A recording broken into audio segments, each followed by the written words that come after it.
mafhungo a ṱhuṱhuwedzo ya madekwana ḓuvha ḽa ṋamusi ri khou wana kha heyi ndima ya VhaThesalonika. Ndi VhaThesalonika ya u thoma, ndi chapter 5. Heyi vese i nga vha yone thukusa kha Bivhili yoṱhe. VhaThesalonika ya u thoma chapter 5 verse 17. I vhalea nga nḓila i tevhelaho dzina ḽa Yesu Kristo. Ni songo litshedza u rabela. Heyi ndima ndi iṅwe ya dzi ndima dzine hafha kha Bivhili ndi i funa nga maanḓa. Ni songo litshedza u rabela. Amen. Ndi vho nnyi vhane a vha ngo tea u litshedza u rabela? Heyi ndima yo ṅwaliwa nga muapostola Paulo. Muapostola Paulo a tshi khou ṅwalela tshivhidzwa tsha Thesalonika. Muapostola Paulo ri nga si muṱanḓavhudze nga hetshinoni tshifhinga ra mufhedza, mara zwiṱukuṱuku zwine ra nga amba nga muapostola Paulo ndi houḽa muthu we kale o vha a tshi pfhi Saulo. A tshi pfhi Saulo a muṅwe muthu ane ha ṱoḓi u vhona vhakriste, a muṅwe muthu ane ha ṱoḓi u vhona Yesu Kristo, a tshi tou pfhi mutovholi. Ndi uri a tshi tovhola vhakriste, a tshi tovhola na Yesu Kristo. Mara ḓuvha ḽa ḓa,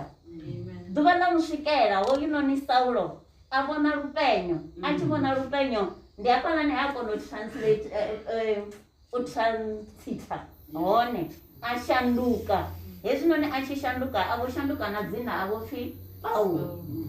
O vha a tshi pfhi Saulo a shanduka na dzina a vho pfhi Paulo. Mafhungo awe vhaṅwe vhathu vha nga vha tshi kha ḓi a humbula. Zwino hezwinoni bugu dzo ṅwaliwaho nga Paulo dzi takadza uri dzo ṅwaliwa nga muthu ane u na experience. U na experience tsho tovhola vhakriste, u na experience tsho vhenga vhakriste, u na experience na tsho tou tovhola ene muṋe murena Yesu Kristo. Zwino hezwi a tshi ṅwala dzinoni bugu mafhungo avho vha tshi a vhala u thoma hangeni kha mishumo ya vhapostola vha tshi ḓa nadzo bugu nnzhi ndi ene o dzi ṅwala hafhanoni. U vha a tshi khou laya, zwi amba uri u khou laya through experience zwe a fhira khazwo. U khou ri laya hafhanoni ṋamusi uri u khou laya tshivhidzo tsha Thesalonika tshine ṋamusi ri nga ri ndi tshivhidzo tsha Red Cross uri ni songo litshedza u rabela. Zwi amba uri through his experience tsha murahu o zwi vhona uri ngoho na sa rabela heyi nḓila ni nga si i kone.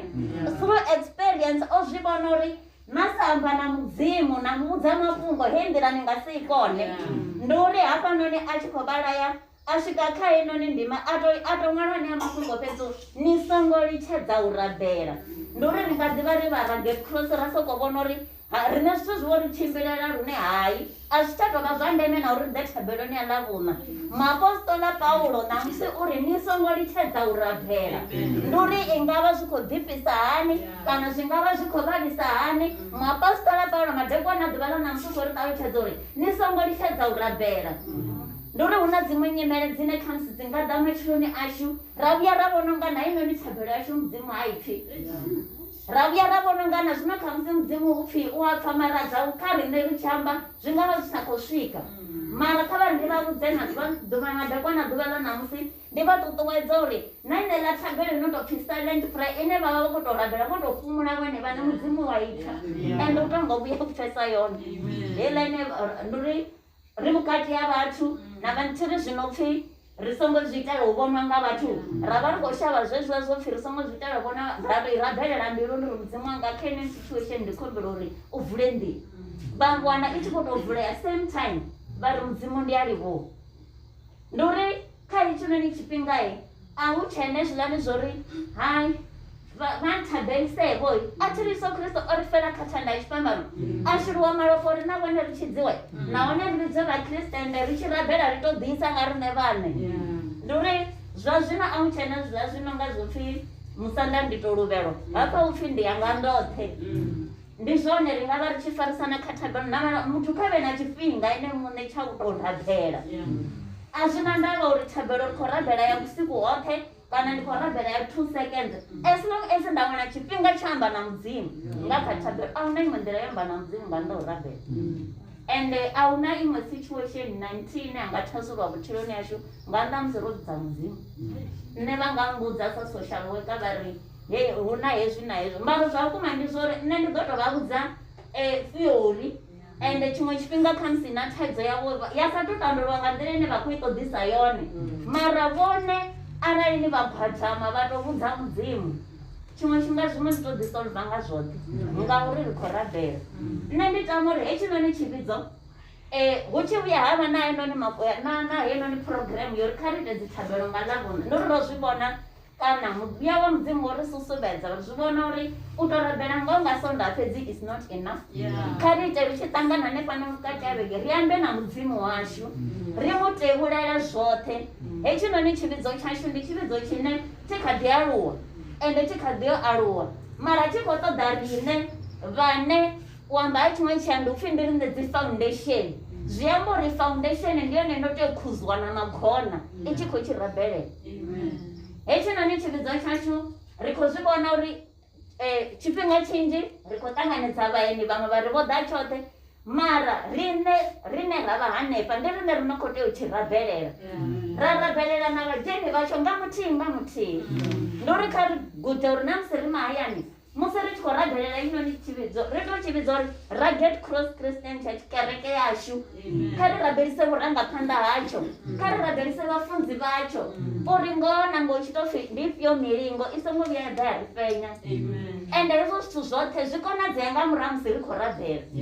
a zwi konadzei ngoho ra soko ri ri ḓo ḓa nga sonda ra dzula ra funziwa ra takuwa ra ṱuwa u rabela zwi ita uri na riṋe lutendo level ya lutendo lwashu i aluwe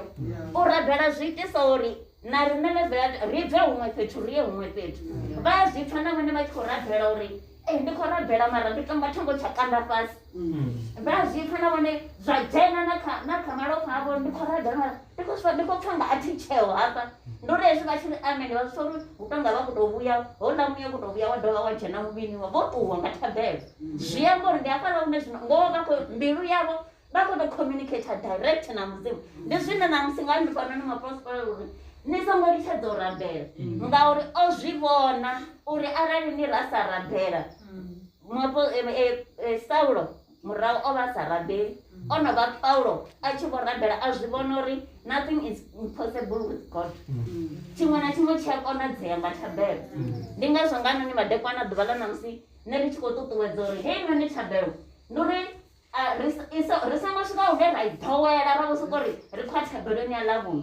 ri songo soko tou swika hune ra ri hai ri ḓo vhona na thabeloni ya ḽavhuṋe kha ri zwi pfhe na musi ri tshi taka hune ra khou taka hone ndi khou ya thabeloni u amba na mudzimu ndi khou ya thabeloni u mu tevhulela zwoṱhe zwine zwa vha mbiluni yanga ndi khou ya thabeloni u mu khoḓa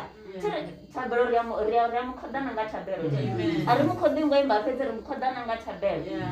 a ri mu hulisi ngo imba fhedzi ri mu hulisa na nga maipfhi ane ra vha ri khou amba nga kha thabelo nga noni madekwana nṋe ndi nga ri nga hetshinoni tshifhinga tshe nda ṱuwa hezwi ri tshi khou rabela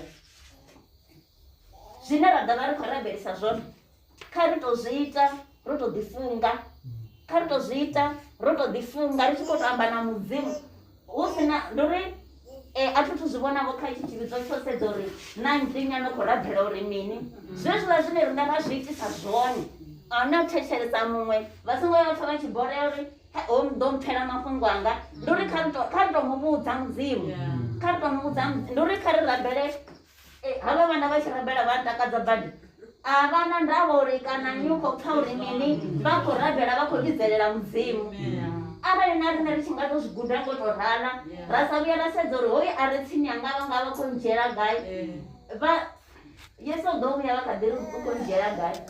vha tshi khou litsha u mbudza ḽa mafhungo avho ḽiṅwe ḓuvha ndi 5-2 ḽiṅwe ḓuvha ndi uri vha ḓivha hei nyimele ine ya vha shangoni na u bva mahona ndi uri yo ri gudisa uri life is too short khou sedza uri muthu u ḓo ri mini nṋe ro zwi vhona nga maṱo uri is too short khou sedza uri muthu u ḓo ri mini zwi amba uri wherever hune vha vha hone arali zwi khou ri rabela kha vha rabela ḽiṅwe ḓuvha ndi thabelo yo fhedzisela arali zwi tshi khou ri rabela hanefho hune vha vha ofisini arali zwi tshi khou ri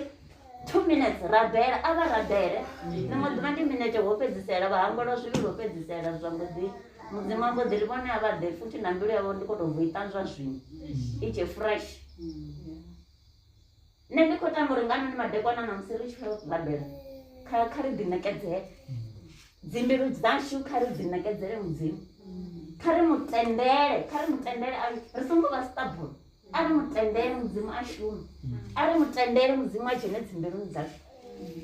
Murena vha ya kona